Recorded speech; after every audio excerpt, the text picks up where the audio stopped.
Hi, we're here today with one of our most unique Arizona drag racing legends. His story is just amazing, and how he serves the racing community and his love for the racing community, and just a general great guy all around, and that's our friend Ken Bowers. Ken, I don't think any Arizona racer can think of it a race event without thinking of you and Racers for Christ, but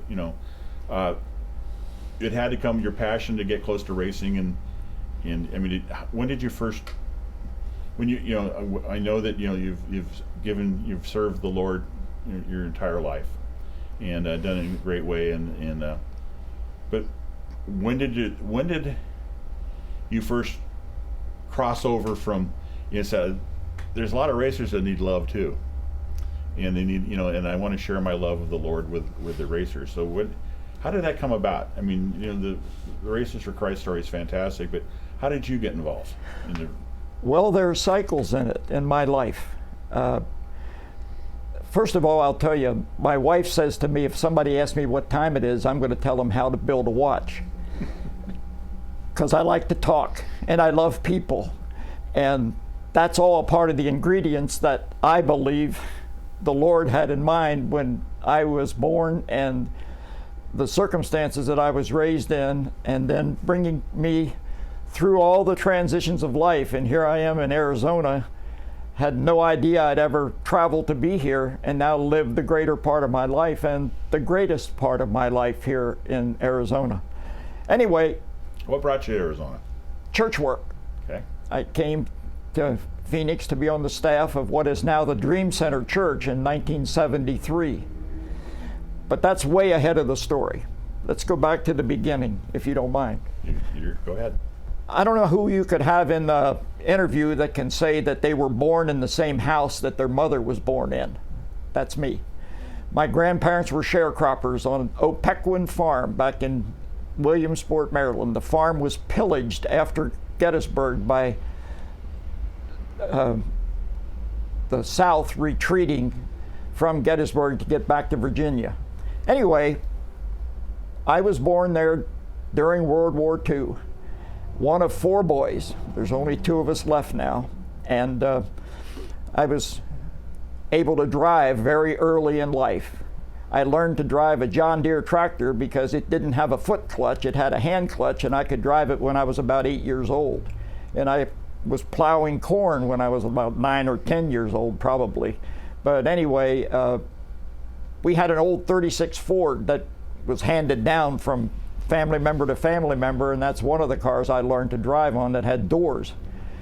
And I also rolled it over one time out on the little field when I was chasing Eddie Collison in his car.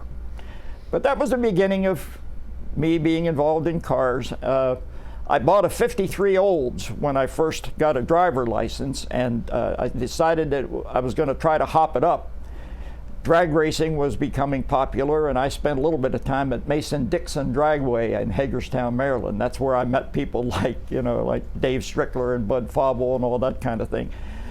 Even though I love the competition, and I still do, I'm involved in it because of the people. I care about people, I really do, and it kind of fit me. So through the deciding what you're going to do with life, my dad was a pastor. He also helped do the farming, and he also worked in town.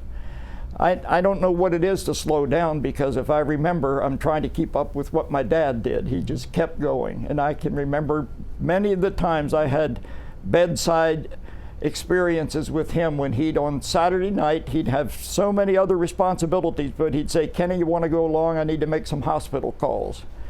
And I'd go with my dad to the hospital. And he would let them break the rules, because then, if I remember, you couldn't go in as a visitor until you were 12 years old. But he'd take me in and we'd visit. Anyhow, through the making a decision about what you wanted to do with your life, I went to Bible college, served a church in Dallas, Texas, went to Lodi, California on the staff of a church, and then came here in, as I said, 1973. I had gotten away from being able to go to motorsports because a lot of people in church, especially my parents, couldn't imagine that somebody that's in the ministry would want to be at a racetrack on the weekend. Mother, bless her heart, she left us in 1994, but she still couldn't imagine that I would be at the racetrack on Friday, Saturday, and Sunday. If I could be there all 3 days, I would at many events. But I told her, Mother, you know what? You know why I'm at the racetrack? Because the Lord needs me at the racetrack, and that's what I want to do.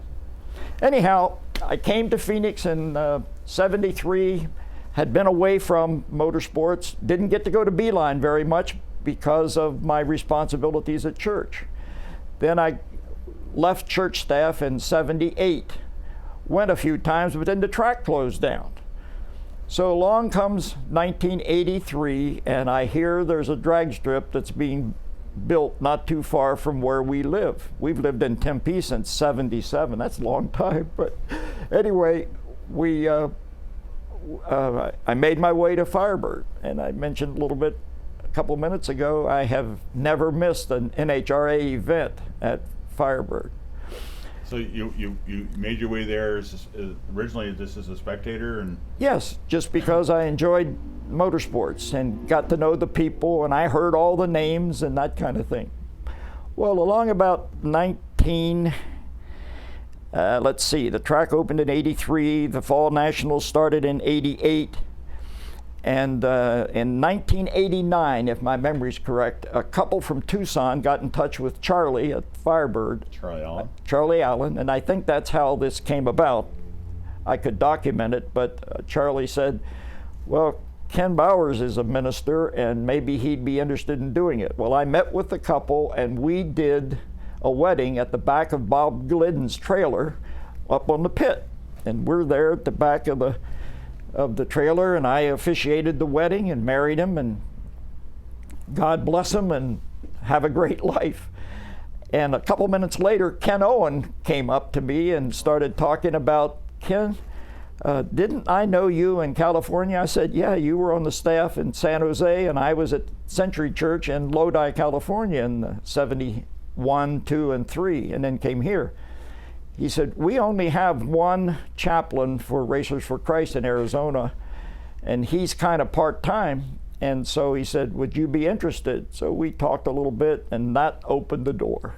Ken Owen was He was the president of right. Racers for Christ. Yeah, I remember doing a lot of national events and going places, and he was always so inspirational. He's a great person. Ken's a great guy. And of course, one thing led to another. I got involved at the NASCAR track here also in the Valley, and I served as track chaplain there for 29 years, from 1989 until 2018. Your passion for racing, definitely the door opens both ways in this case. You got to be into the racing, but they're open for racers to have more access. We're at the racetrack on Sunday, and many people, they are spiritual. They want to worship their Lord, and there really wasn't a process to do that or a place to do that until really the Racers for Christ at national events that I was aware of, and then they moved along to all venues of racing, yes, basically, and yes. And they created that opportunity for people to worship and race and actually be involved with family events and all that at the same time. Yes. What was that like in your early days when you first started? Well, it was a challenge. I found out that not every promoter was like Charlie Allen that welcomed people at the track. I remember they sent me out to Speed World one time, and I was told that we don't have a provision for a chaplaincy ministry here or a chapel service or anything. Anyway, that has a good ending, though. Ron C. was the president of, or he ran that track. And I remember having chapel services. He said, if you want to meet with people, you can meet over there by the trees. There were some trees behind the grandstand right there at the starting line. And I put some posters up, as is the habit of Racers for Christ. You put the posters on the porta potties, you tape them on the porta potty doors because they're going to be seen. People have, they're going to. Captured audience. Yes, you got to, So I put some signs, we're going to have a chapel service on Sunday morning over by the trees. Well, I had a couple of those with 2 or 3 people, but that's okay. The scripture gives that as a basis where 2 or 3 are gathered. But we always have the same message. The scripture that I live by and the scripture that says, even if heaven and earth shall pass away, we know that's not going to happen. God's word is never going to be void. And I want to see how many people I can reach and touch, and I'm going to still do that. As long as I have breath, I'm going to be a positive influence. Anyway, long story short again. There is no short story because it's a great story. Yeah, well, anyway, we opened the door for chapel services at Speed World, and some of my colleagues continued because I couldn't possibly go to every place. And a little later on, Ron had some health issues, and I went out and called on him, and I led him in prayer to the Lord, and I did his memorial service, and that's something that I always remember, that had I not gone, what might have or might have not happened. And then I was encouraged to try to take ministry to Manzanita circle track race. I was going there in the late 80s, early 90s, and I was showed the door there that we really don't have a place for it. And as time goes on, and I patiently continued to do my thing, and when Denny Wood, who I had been friends with at PIR for many, many, many years, and Denny came back to Manzanita, and Denny said, not only do we open the door, we want you here. And that allowed us to be there every weekend. And that was a wonderful opportunity, and I'm so sad that track shut down. But as doors opened, I tried to get my toe in the door and then do what I could to be the right influence on people. And I often say, I don't pastor a church. I've been on staff of some wonderful churches, and I support what they're doing, but I have a congregation. There isn't a week that goes by that I'm not called from somebody that, they want some personal ministry. And I do more weddings and funerals than most of the pastors that I know, if I compare notes with them. Your popularity and the awareness in the community that you built among the racers is second to none. It's just you are our racing chaplain. Well, they're my friends. Yeah. I mean, and I miss a lot of them. I've made too many trips to the cemetery with people, and someday I'm going to go there. We live in a. He's not done with you yet. Well, I'm not done. But I'm playing in the fourth quarter. Right. I know that. I actually heard that last night on the rerun of Johnny Carson. Yeah. When the actor said his life is 4 quarters, and he's in his fourth quarter now, and that's true. I think that's part of what we're all trying to, make sure that we share our stories and our love and our passion for what we did, because none of us are going to be around forever, but we want your story to be around forever. And it's a fantastic story. The racers you've known, first name basis, whether NASCAR, NHRA, so many. You walk through the pits, it's like people who are with you have to be really patient because it takes you a long time to get from one end to the other. Well, I'm honored by that. I mean, I've been on an airplane and somebody behind me will come up and they'll say, I don't know who you are, but I know your voice. And so I say, well, have you ever been to a NASCAR race at PIR? Yeah, well, I've done the invocation there. Oh, that's where I heard your voice. And so it's kind of nice to have that kind of recognition. At least it wasn't that I got into a bar fight or something. So I have to ask you, have you ever been down the drag strip in a car? Oh yeah, I did. I took the old 53 olds out, and that's when they used to use shoe polish and put your numbers on your windshield and on the side. Some of you old people might remember that, where we did it. I ran my old Oldsmobile.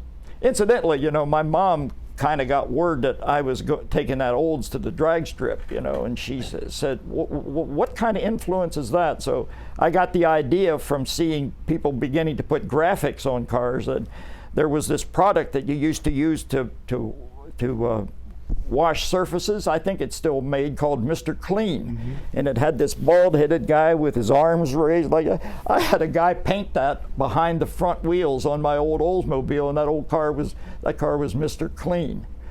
And Don Garlitz painted a cross on the nose of his car as a testimony, and so that was kind of a little testimony that I could give that maybe I was trying to do things right. The Garless stories are great as well. He definitely, lives his life for the Lord. Yes. And it's a wonderful story with him. There's other racers that have their different levels of spirituality and their belief, but Sure. the thing is that you're there for all of them. Yep. And I'm sure there have been times when you've been there for when they really needed you, when the tragedy struck in their families or their family members. You were there for them, and that's a big thing, because your knowledge of the love of racing and what they went through is huge. Who's your favorite drag racer? Oh my! Well, you don't have to. I try to trick you, but I don't think you can have one. It's hard to name names because I know so many of them, and I think of those who aren't racing anymore that I care a great deal for. And if I start mentioning names, there's going to be a lot of them that I can't name. I don't want to be a name dropper. I'm proud to name drop Charlie Allen. But anyway, I have so many in all kinds of motorsports. I did a wedding at the start-finish line at PIR in November of 1991. And the couple, the groom, was a big Dale Earnhardt Sr. fan. And NASCAR put me together with this couple. They lived in Oceanside, California, and I had become the track chaplain in '89. So a couple years later, this couple wanted to get married at the starting line, or at the track. Well, the promoters got a hold of this thing, and they said, well, let's do it just before we go live. And I had to back up my ceremony and do the very beginning of it, so that at the very time that I said to them, I now pronounce you husband and wife, NASCAR went live nationwide or wherever their audience was. And we rehearsed that on Saturday, and the groom said, boy, it would be nice if Dale Earnhardt would be here. And they said, that's not going to happen. 5 minutes before the race starts or whatever. Right. Somebody got to him, and not only Dale, but Teresa came. And when we were doing a little practice of it before we started the actual wedding, the groom turned to Dale and said, would you be my best man? And so he had two people standing with him. Anyway, I did that wedding, and it was live nationwide. Well, it became such a rush of requests that they had to say, we're not going to do this anymore. And I never did one at the start line. But it was memorable. Oh, it was great. And so your timing was like that, was of the national anthem being sung and the jets flying overhead. You had to do it just right. Yes, you count down to do it, yeah. And then in November of 2000 at the race out at PIR, I was walking down pit road, and Dale was sitting on those concrete safety barriers, and he called over to me, and I walked over, and I was having a visit with him, and Gil Rabilis took a picture, and that was the last time I had seen him, because then we lost him in 2001. But that was cherished. Yeah, it is. I got that picture too. But in terms of drag racing, I've met so many, and I think about those that I still stay in touch with. Every now and then I'll talk to Jim Epler on the phone. Jim, he's a great guy, and of course Jim Head's a good friend, and he's a believer as well. But I'd have to tell you that the most time I've spent with, and the serendipity about getting acquainted, was with John Force. John Force is probably the best known drag racer, other than maybe Don Garlitz or Shirley Muldowney. But I've spent lots of time with John. I've spent time with him on the high heights of success, and in the times of challenge and discouragement, and those kinds of things. And he's been a true friend. And every now and then he'll give me a phone call, and we'll kind of catch up. I spent a ton of time with him. I mean, I have. He's been in my home, and I've been in his, and been to the weddings of, a couple of his kids and that kind of thing. And he's a complicated person that's not very complicated. Exactly. Because it looks complicated, but he's actually a very basic person. Yes, he is. Yeah. He's just chasing his dream. and it'll never be totally realized. I tell him that. You know, I've said, John, what is it going to take for you to believe that you finally made it? He said, I don't think that's possible. You know, he's just... Well, his passion's still there. Yeah, it is. It absolutely is still there. I've had the opportunity to be around him several times and always found him just like to be fascinated, as most racers. Yeah. You know, it's just it's a wonderful world we live in, and the nice thing about the racing community is that as big as it is, it's really small. Yeah. Because we know people from all over the country, Yeah. and you could. It's kind of like the industry I work in. I work in the performance aftermarket, and you know, my wife would always worry about me being on a road trip by myself, and I always explained to her that as long as I'm in a town where there's another guy from the industry, we're never alone. You're not, right. And that's the same thing with racers. I think Yeah. we've seen racers, loan somebody their tires that they're racing in the final round, Oh. they're racing against, Yes. because they need tires. Yeah.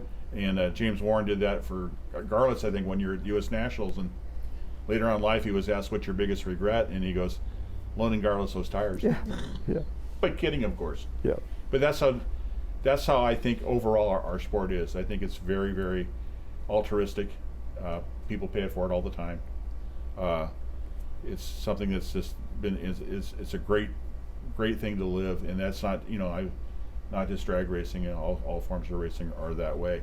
So Racers for Christ has celebrated a 50-year 50th anniversary. Racers for Christ was started in 1971, and just within the last month, this book, The History of Racers for Christ, just was published.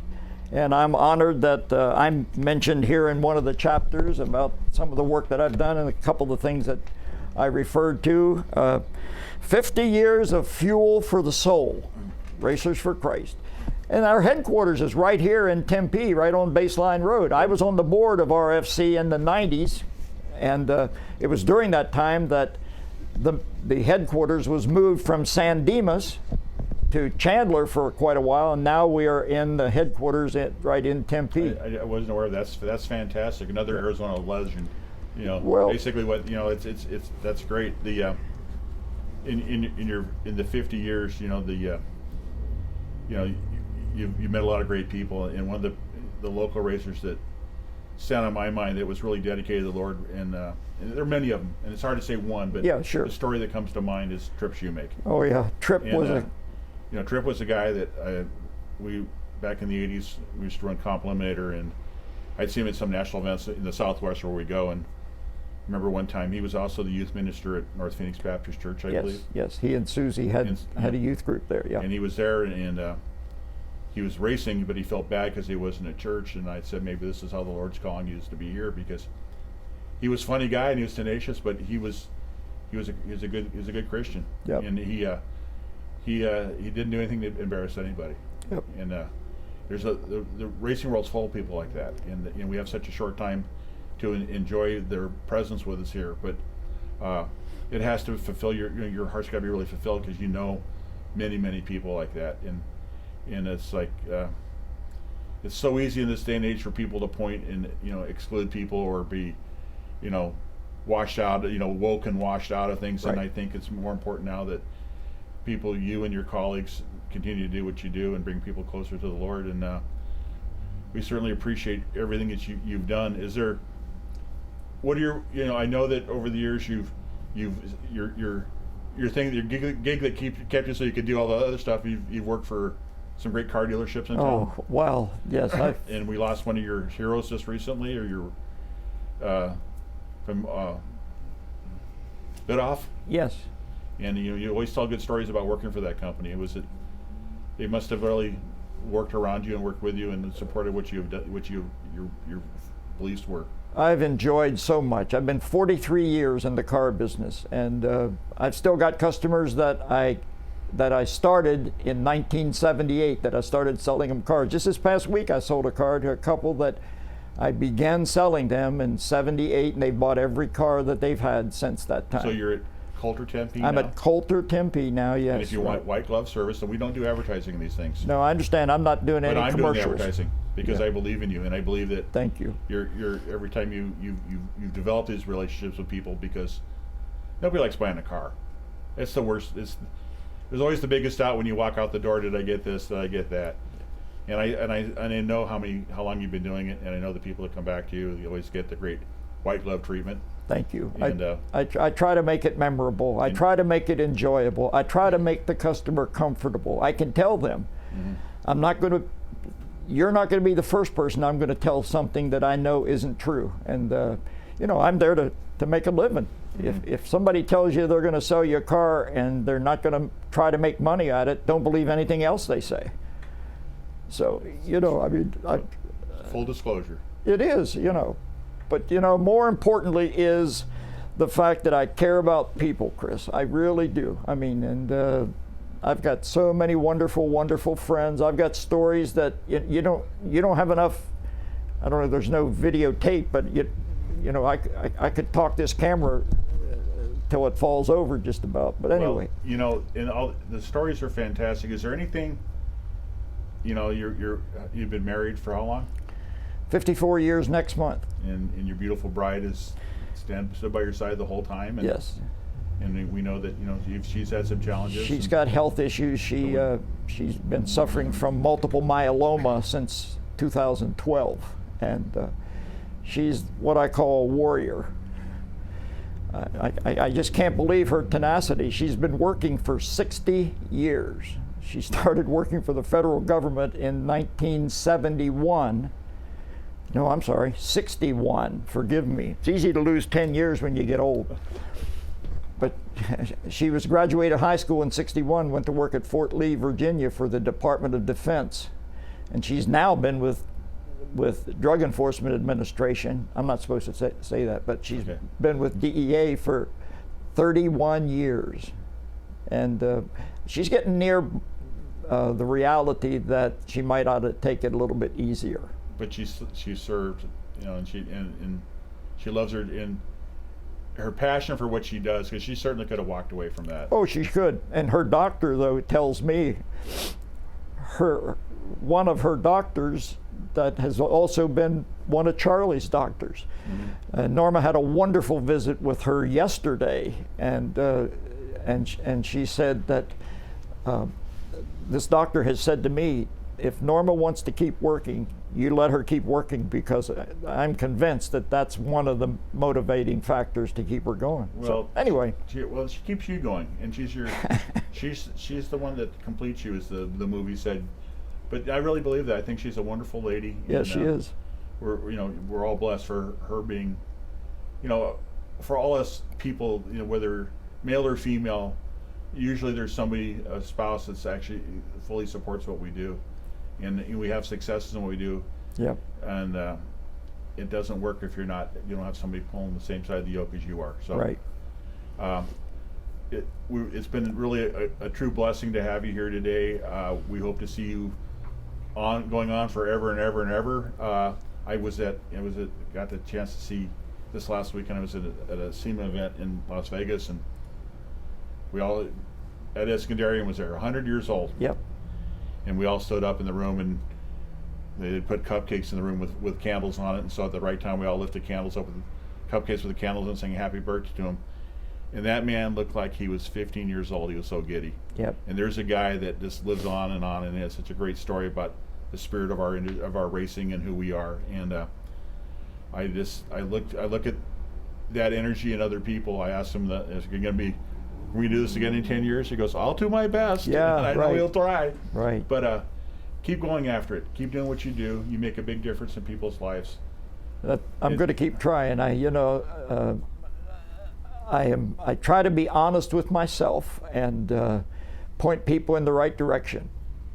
My feet are of clay. I've made mistakes. I've got, lots of challenges that you live with, but I'm grateful. Isn't that how we learn, is by our mistakes? Absolutely. Yep. Well, the Lord is the same yesterday, today, and forever, and that's a promise that I hang on. Well, once again, Ken, you are truly an Arizona drag racing legend, an Arizona racing legend, and we appreciate every time you show up to any event we have. It's always a special day for me to see you, and we appreciate you taking the time to be with us here today. Thank you. It is a high honor. I said when I walked in the door, for me to say my name and legend in the same sentence is it's kind of doesn't fit. But if I can help somebody along life's way, then my living will not be in vain. Amen. Thank you.